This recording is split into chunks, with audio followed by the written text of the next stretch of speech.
సినీ నిర్మాత దిల్ రాజు తిరుమల శ్రీవారిని దర్శించుకున్నారు. వీఐపీ ప్రారంభ విరామ సమయంలో ఏపీ ఎమ్మెల్యే చింతమనేని ప్రభాకర్, దిల్ రాజు వేరువేరుగా స్వామివారి సేవలో పాల్గొన్నారు.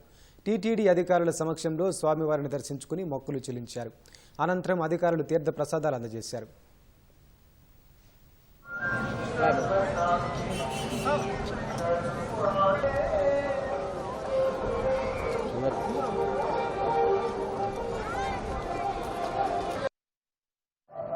సో ఈరోజు తిరుమల స్వామివారిని దర్శనం చేసుకోవడానికి రావడం జరిగింది. సో టీటీడీ వాళ్ళు చాలా బాగా దర్శనాలు అరేంజ్ చేశారు. సో బ్రేక్ దర్శనం అలాట్ చేసి బ్రేక్ దర్శనం చేయించారు. అలాగే ప్రసాదాలన్నీ కూడా సో చాలా రుచికరంగా చాలా బాగుంటున్నాయి.